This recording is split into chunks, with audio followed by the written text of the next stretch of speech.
extra time.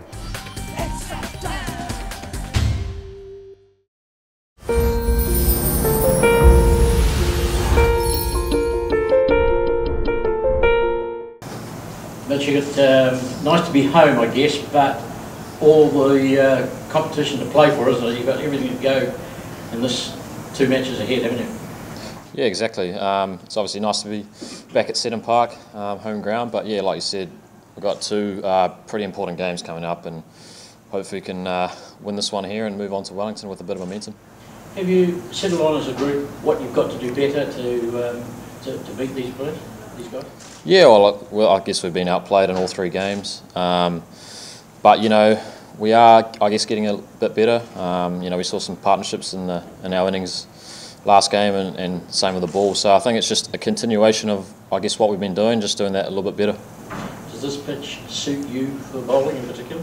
It has in the past. I mean, it can spin here, but it also can be pretty flat as well. So I haven't actually had a look out there, but you know, Ish is Toddy's in for Ish, so we still have 2 spinners in the group. So you know, if it does spin, we might play 2, but I'm not sure yet.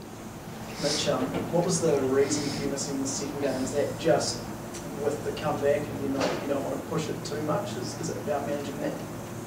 Yeah, it was just a bit of a management thing. It was a pre-planned thing before the start of the series. Play 1, rest 1, and then see how it pulls up. And it obviously pulled up fine after the other night. So if picked, obviously play through now. But yeah, obviously, I guess that was my first 50-over game. All my cricket leading into the season was T20, so they wanted to see how it'd go after 50, but it's pulled up well, which is nice. What's the feeling in the team at the moment? Obviously everything was going so well for quite a while, obviously in the UAE and then at the start of the summer. Now it's derailed. Is there, I don't know, is there any trepidation about how you guys are going at the moment? Yeah, obviously it's been a little bit disappointing, you know, to lose 3 games in a row, but I guess we are playing a very good side. India have shown in all conditions they're a very good side, so I think, you know, we're not too far off. We've been outplayed in 3 games, but you know, there is signs that we're getting better, so hopefully we can just, I guess, put a complete performance in this game and win 1 and then take a bit of momentum into Wellington. I guess that's our next ask, is to try win the next 2 games of the series. Is it difficult to get consistency when there's quite a bit of chopping and changing in the team to get the right combination, I suppose? Yeah, I guess it's, you know, it's World Cup year, so there is a bit of tinkering, but you know, we are playing to win. You know, like we're playing sides that we want to win with and go from there. So I guess, you know, the team has changed a little bit, but you know, everyone that's on there is trying to win the game for the team and you know, putting themselves first. So I'm not sure what the team is going to be tomorrow, but whatever we do, we've got to try to win the game. Mitch, does that tweaking sort of upset maybe the combination between batsmen and bowlers, or I mean, just the balance inside of it? I wouldn't say it upsets the, you know, everyone's got a role and the roles don't change too much. Obviously the players in know what they got to do, and same with the people already in. So I guess, you know, we've just been outplayed no matter what team I guess we've been playing, but you know, everyone has their role and has to, you know, perform on the day. So I guess that's what we're looking to do tomorrow. I suppose you had a bit of time away from the Black Caps, and you've come in first experience under Gary Stead. What are the differences you've noticed from probably the old regime and the new one? Yeah, I think it's pretty similar. I guess we're trying to still implement that team first culture, and Steady's taken that over very well. Obviously, didn't want to rock the boat too much because we've been playing some pretty good cricket at the moment, and I think he's settled in well, and everyone's, you know, enjoying his coaching. So I guess, you know, we've had a couple of losses now, but we don't want to rock the boat too much. We've been playing some good cricket up till now, and we're not far off. So, you know, obviously if we can put that complete performance in, we can get a win out here tomorrow. What specifically has he implemented? What's sort of new about Gary?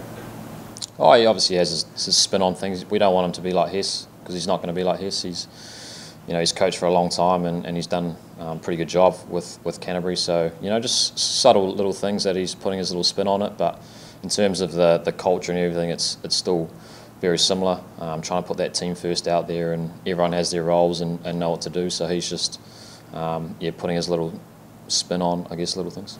Mitch, you've mentioned about you're almost there as a team. So what are the specific things that you think the side needs to work on to hopefully get the W tomorrow? Yeah, I guess with the bat, it's trying to build those partnerships throughout.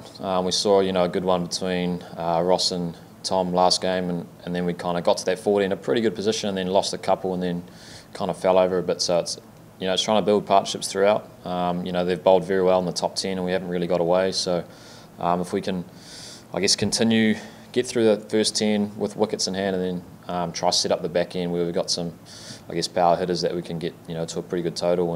And with the ball not too far away, we're bowling pretty well. They obviously hate getting out, and we just got to find ways of trying to get wickets, I guess. And the Indian spinners have been a wee bit more successful than you guys. What's the difference there? I mean, because you're a world-class spinner, Ish is a world-class spinner, so what do you think the difference is? Yeah, obviously they're bowling very well at the moment. If with the slower pace they bowl, when they can get a bit more turn out of the wicket, maybe then guys like me and Ish bowl a bit quicker. But I think it's off the back of the starts we've had. We've always been maybe two down after 10, and they can really settle into their work. And you want to, I guess, try to attack them, but it's hard when you've lost early wickets as well. And on the flip side, they've been maybe one or none down after the power play. So I guess it's tough to try to build pressure, but if they can milk it around for a bit and set up the back end. So I guess if you can get wickets in the top 10, and then I guess the spinners can get into the work a bit earlier. Mitch, has there been any thought after those 3 losses to do anything tactically different, or is it just a matter of not playing as well as you could within your own set plans with the team itself, or has there been an approach that, well, maybe we should try and throw something new into the mix that maybe you don't expect that might work for us?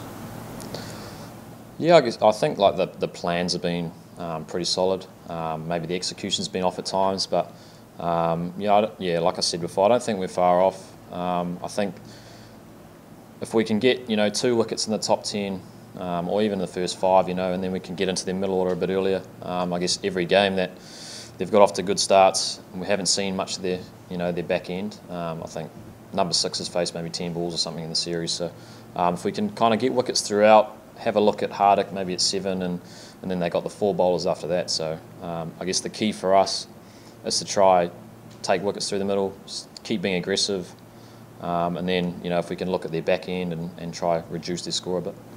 Mitch, your 10th last ODI year against England was a pretty strong performance for you personally. Is it good to be back at a ground that's treated you well? Yeah, obviously it was nice, that game, I guess, against England, but I think, different opponents, obviously if it spins a little bit, it's also nice as well. Got to get your head around, I guess, the smaller boundaries as well, obviously coming from the Mount where it's a bit bigger. But, we've played some good cricket here in the past, like you said, so, I think we can take, I guess, good memories going into this game. It's not a wide enough, it's been like playing in the heat wave. Yeah, I guess we're in full black kit, so it's a bit tougher, but yeah, it's obviously the peak summer now, and it was nice at the Mountain. There's a bit of wind, but I don't know if there's not too much wind in Hamilton. It's a bit muggy, so it could be a different test tomorrow. Last one, Andy.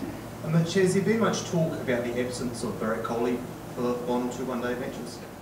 I guess we haven't really spoke about it yet. I mean, he's obviously a world-class batter, and he's the top 3/4 have done a very good job so far. So I guess someone who might come in for his spot, if we can, I don't know, put pressure on him early and then get a few wickets, I guess, throughout. But yeah, it's obviously he's a world-class player, so I guess they'll miss him in these games. But we have to make the most of it and try to get out whoever's next in, I guess, for him. But yeah, it's obviously in terms of us, it's obviously nice he's not playing, but we have to make the most of that as well. A bit more confident.